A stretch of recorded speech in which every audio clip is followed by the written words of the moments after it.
Parte 9. Autodescubrimiento. Si todo este libro se ocupara de lo que fue el autodescubrimiento, entonces ya estaría completo, pues este es el tema más importante para cada uno de ustedes. Eso no se ocupa de descubrir lo que hay de mejor en usted, o de encontrar el autovalor, o ningún otro aspecto intelectual del que se ocupen sus auxiliares médicos. Este tema se ocupa de descubrir el puente existente entre el usted humano y el usted universal, tal como se ha descrito antes al hablar de la dualidad.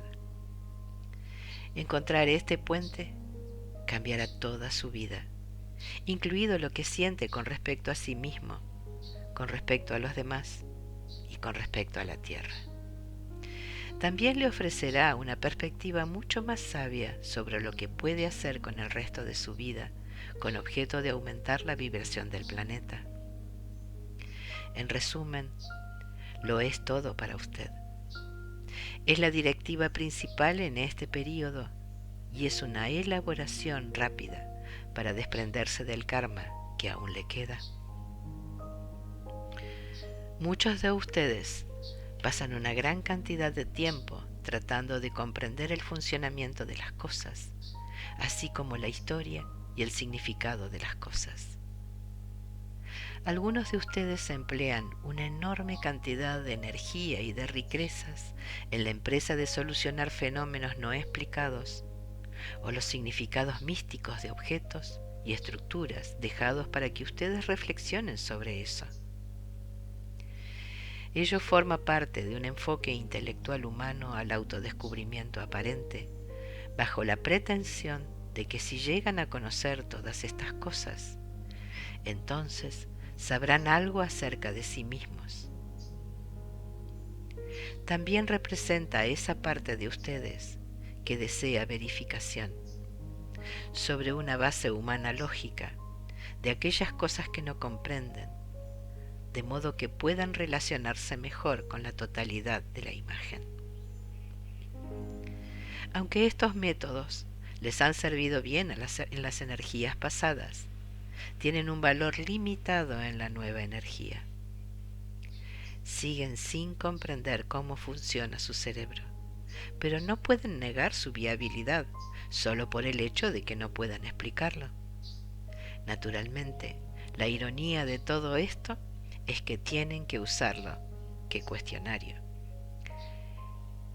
Llega ahora una época en la que deben captar la esencia y la emoción respecto de quiénes son, para verse realmente como una pieza de Dios, a la que se le ha permitido hallarse en período de aprendizaje. Tal como se ha mencionado previamente, esto es ahora más fácil y se ofrece a todos aquellos que están preparados, en lugar de solo a unos pocos seleccionados. Debido a ello, el tema de su propio autodescubrimiento empieza a estar impregnado de potencia, de excitación y de sueños autorrealizados. Eso se corresponde con su acción de hacerse cargo, que es algo que se siente, pero que no se analiza, y es el nuevo don que se encuentra ante ustedes, a la espera de que lo reconozcan, aunque para ello se necesita tener el valor de dejar atrás el miedo que eso les causa. No sustituye a la búsqueda intelectual, pero la aumenta en gran medida. Solo durante el transcurso de los últimos años ha habido algunos científicos terrestres que han seguido un método completamente diferente en su pensamiento, y les serviría muy bien seguir la búsqueda en relación con su propio autodescubrimiento. En el pasado, los científicos tuvieron que resolver la hipótesis de un misterio aparente dentro de su ámbito antes de que pudieran seguir explorando hipótesis acerca de algo existente dentro del misterio o cerca del misterio. Eso obligó a todos a detenerse para reflexionar, hasta que se solucionó el primer misterio. Los científicos de pensamiento más avanzado se han dado cuenta de que esta clase de compartimentalización humana de la lógica es defectuosa para ciertos tipos de examen, como por ejemplo el del comportamiento de la partícula pequeña en física cuántica. Ahora, una vez que han llegado a un punto de resultados aparentemente dicotómicos, basados en una cuidadosa experimentación, simplemente pasan más allá, sin encontrar una explicación razonable, pero sabiendo que existe una, y que quizá ésta se mostrará a sí misma a medida que ellos continúen buscando más adelante en el rompecabezas, a pesar de que no saben siquiera qué están buscando. Basan su experimentación posterior no en el funcionamiento de la mecánica que conocen, sino en la probabilidad del comportamiento pasado y observado y del comportamiento futuro y esperado, a pesar de que no es comprendido. Esto es verdad. En consecuencia, es dentro de esta actitud como me dirijo y desafío incluso al más intelectual de ustedes. Si emprendieran la tarea de pasar por el ejercicio de sentir quiénes son y solicitaran verbalmente a sus guías que les ayudaran en el proceso, emergerían ustedes al otro lado dotados de una tremenda sabiduría acerca de cómo proceder también con el lado intelectual de la cuestión. Nunca le pediría a ninguno de ustedes que sacrificara esa parte lógica que desea conocer la verdad. Lo que sí les pido que hagan es aprender a hacer volar el vehículo, a sentir lo que supone elevarse hasta alturas inimaginables. Entonces pueden aterrizar, abrir el motor y tratar de descubrir cómo funciona todo. Pero ya viajaron. Lo que sigue es una metáfora en forma de una parábola. Contiene numerosas facetas relativas a su condición humana, en relación con la vida misma, y especialmente con el autodescubrimiento. También traza una imagen para aquellos de ustedes que tengan capacidad para comprender acerca de cómo funciona el universo y cómo les responde a ustedes. Si se sienten extrañados por cualquiera de estas cosas, entonces pregunten a sus guías cuál es el significado de lo que no entienden. Lo que sigue se les ofrece con infinito amor. El aula de la lección. Hubo una vez un humano al que llamaremos quién. El género de quién no es importante en esta historia, pero puesto que no disponen ustedes de una palabra adecuada para designar a una persona de género neutral, lo llamaremos el quién humano, de modo que quién pueda abarcar a todos los hombres y a todas las mujeres por igual. No obstante, y simplemente por motivos de traducción, diremos que quién es él en forma genérica.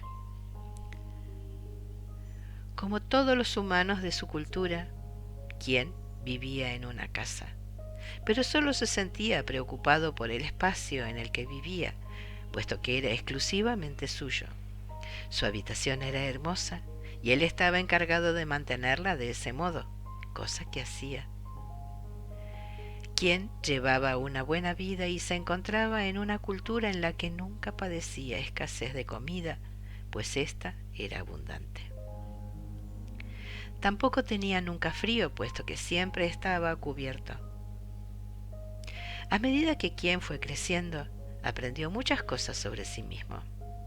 Aprendió las cosas que hacían que se sintiera feliz, y encontró objetos que podía colgar en la pared y a los que miraba para sentirse feliz. Quien también aprendió acerca de las cosas que lo hacían sentirse triste, y también aprendió a colgar cosas en la pared cuando deseaba sentirse triste. Quien aprendió además las cosas que hacían que se sintiera colérico, frustrado, enojado, con ira, y descubrió cosas que recoger y colocar en la pared y a las que podía mirar cuando elegía sentirse colérico de todos esos modos. Como sucede con los otros humanos, quien tenía muchos temores. Aunque contaba con los elementos básicos para la vida, temía a otros humanos y a ciertas situaciones. Temía a aquellos humanos y situaciones que pudieran producir cambios, pues se sentía seguro y estable con las cosas tal como estaban. Y había trabajado duro para conseguir que estuvieran así, de ese modo. Quien temía las situaciones que aparentemente pudieran tener control sobre su estancia estable y hacer alguna modificación. Y temía a los humanos que controlaban esas situaciones. De los otros humanos aprendió cosas sobre Dios. Le dijeron que ser un humano era una cosa muy pequeña y él lo creyó así porque los respetaba y amaba. Al fin y al cabo miró a su alrededor y vio a millones de humanos mientras que solo había un Dios. Se le dijo que Dios era todo y que él no era nada. Pero ese Dios en su infinito amor respondería a las oraciones de quien si él rezaba con intensidad y tenía integridad a lo largo de su vida. Quien temía al pasado, pues le recordaba de algún modo cosas desagradables, así que le rezó a Dios para que bloqueara esas cosas de su memoria. Y Dios respondió a la petición de quien también temía el futuro, pues contenía el potencial para el cambio, y eso era algo oscuro, incierto y oculto para él. Quien entonces rezó a Dios para que el futuro no produjera cambio alguno en su estancia, y Dios respondió a su petición. Quien nunca se aventuraba muy lejos de su estancia, pues todo lo que realmente necesitaba como humano se encontraba en un rincón. Cuando sus amigos acudían a visitarlo, ese era el rincón que él les mostraba y se sentía satisfecho con ello.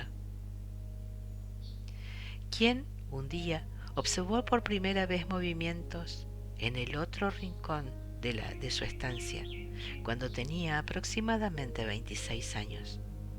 Se asustó mucho e inmediatamente le rezó a Dios para que eso desapareciera, pues le sugería que no se encontraba a solas en su propia estancia.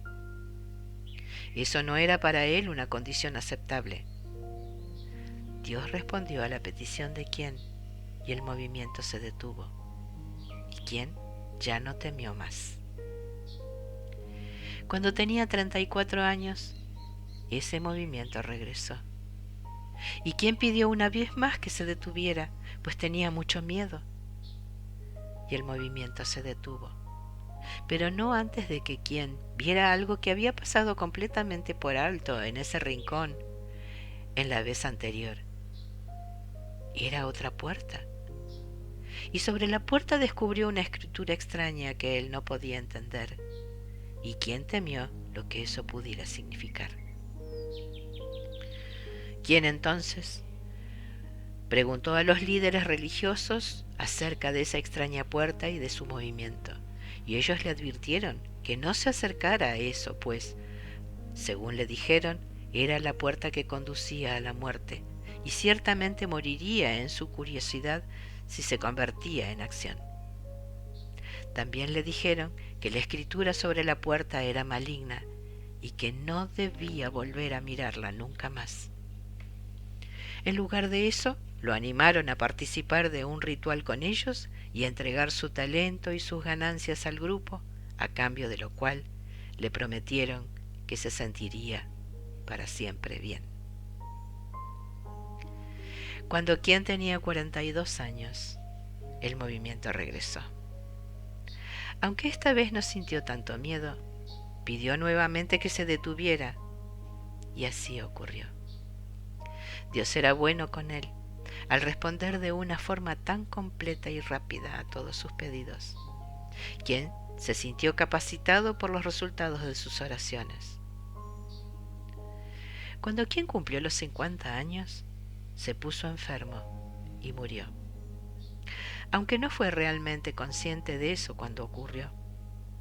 Observó de nuevo el movimiento en el rincón y rezó una vez más para que se detuviera, pero en lugar de eso, el movimiento se hizo más claro y se le acercó más. Lleno de temor, quien se levantó de la cama solo para descubrir que su cuerpo terrenal permanecía donde estaba y que él estaba ahora en forma de espíritu.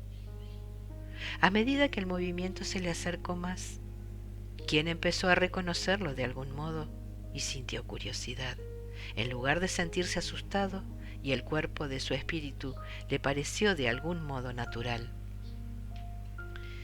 Quien vio ahora que el movimiento le producían en realidad dos entidades que se le aproximaron. Al acercársele, las figuras blancas brillaban como si tuvieran luz propia que emanara de su interior. Finalmente, se encontraron ante él y quien se quedó asombrado ante su majestuosidad, pero no tenía miedo. Una de las figuras le habló a quien y le dijo: «Ven, querido, es el momento de marcharse». La voz de la figura estaba llena de suavidad y de familiaridad. Sin la menor vacilación, quien se marchó con las dos figuras. Empezaba a recordar lo familiar que le era todo esto, y al mirar hacia atrás, vio su cadáver aparentemente dormido sobre la cama. Se sintió lleno de un sentimiento maravilloso y no pudo explicarlo. Una de las entidades lo tomó de la mano y lo condujo directamente hacia la puerta con la extraña escritura. La puerta se abrió y los tres la cruzaron. Se encontró en un largo pasillo con puertas que daban a habitaciones situadas a cada lado de éste. Quien pensó para sí mismo: «Esto es una casa mucho más grande de lo que había imaginado». Quien observó la primera puerta, que contenían más escrituras extrañas en la parte superior. Habló con una de las entidades blancas y le preguntó: «¿Qué hay en esta primera puerta situada a la derecha?». Sin decirle una sola palabra, la figura blanca abrió la puerta y le indicó a quien que entrara. Al entrar, quien se sintió extrañado. Amontonadas desde el suelo hasta el techo, había muchas más riquezas de las que hubiera podido soñar en sus fantasías más desbocadas. Había lingotes de oro, perlas y diamantes. En una esquina había tantos rubíes y piedras preciosas como para llenar todo un reino. Miró a sus compañeros blancos y luminosos y preguntó: «¿Qué es este lugar?». La figura blanca más grande le contestó: «Esta es tu habitación de la abundancia, si hubieras deseado entrar en ella. Te pertenece incluso ahora y permanecerá aquí para ti en el futuro». Quien se quedó anonadado ante esta información. Al regresar al pasillo, quien preguntó qué había en la primera habitación a la izquierda. Otra puerta con escritura que de algún modo empezaba a cobrar sentido para él. Cuando la figura blanca abrió la puerta, le dijo: «Esta es tu habitación de paz, si hubieras deseado utilizarla». Quien entró en la habitación con sus amigos para verse únicamente rodeado por una espesa niebla blanca, una niebla que parecía estar viva, pues inmediatamente envolvió su cuerpo, y quien la respiró en su interior. Se sintió imbuido de una gran sensación de comodidad y supo que ya nunca más volvería a tener miedo. Sintió la paz hasta donde nunca había podido experimentarla. Hubiera querido quedarse ahí, pero sus compañeros le indicaron que continuara y regresaron de nuevo al largo pasillo. Había otra habitación a la izquierda. ¿Qué hay en esta habitación?, preguntó Qian. Es un lugar donde solo tú puedes entrar, le contestó la figura de blanco más pequeña. Qian entonces entró en la habitación y se encontró inmediatamente lleno de una luz dorada. Percibió, intuyó lo que era esto. Él lo sabía. Era la misma esencia de Qian en el estado de iluminación, su conocimiento del pasado y del futuro. Eso era el almacén de espíritu y amor de él mismo. Lloró de alegría y permaneció allí absorbiendo la verdad y la comprensión durante un prolongado periodo de tiempo. Sus compañeros no entraron en la habitación y fueron muy pacientes al esperarlo. Finalmente, Qian salió de nuevo al pasillo. Había cambiado. Miró a sus compañeros y los reconoció. «Ustedes son mis guías», afirmó. Él lo afirmó con naturalidad, pero ellos le respondieron. «Somos tus guías», le dijo el más grande de los dos. Continuaron los tres, unidos en perfecto amor, y le comentaron: «Hemos estado aquí desde tu nacimiento, y solo por una razón, para amarte y ayudarte, y siempre intentar mostrarte la puerta para que obtengas todo aquello que necesitabas. Tuviste miedo y pediste que nos retiráramos, y así hicimos. Dejamos de intentar comunicarnos contigo. Estamos a tu servicio en amor y honramos tu encarnación de expresión». Qian no percibió ninguna reprimenda en sus palabras.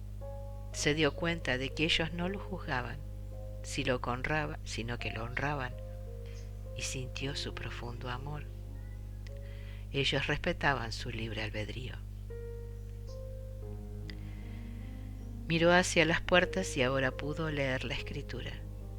Mientras fue conducido a lo largo del pasillo, encontró puertas marcadas como contrato de curación y otra marcada como alegría.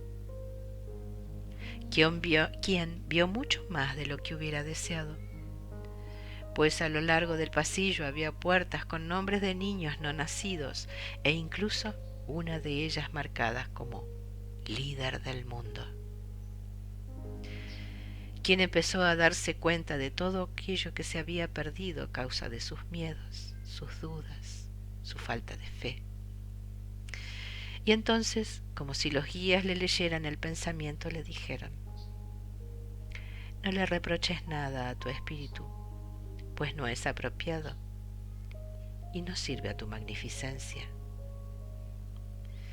Quien no comprendió por del todo estas palabras, miró hacia atrás, a lo largo del pasillo, hacia el punto por donde habían entrado por primera vez, y vio la escritura en la parte superior de la puerta de entrada, la escritura que originalmente tanto le había asustado. La escritura correspondía con la de un nombre, su propio nombre, su verdadero nombre, con lo que ahora comprendía todo plenamente. Qian conocía la rutina, pues ahora la recordaba, y ya no era Qian. Se despidió de sus guías y les dio las gracias por su fidelidad, aunque lamentó su necedad. Permaneció durante mucho tiempo mirándolos y dándose el momento para amarlos. Luego, él se volvió para caminar hacia la luz al final del pasillo. Ya había estado antes aquí. Sabía lo que le esperaba en su breve recorrido de 3 días por la cueva de la creación para retirar su propia esencia, para pasar luego al salón del honor y la celebración, donde lo esperaban todos aquellos que lo amaban tiernamente, incluidos aquellos a los que él había considerado perdidos y que tanto había amado mientras estuvo en la tierra. Sabía dónde había estado y había dónde se dirigía ahora. ¿Quién se dirigía de regreso al hogar? Con amor, Crayon.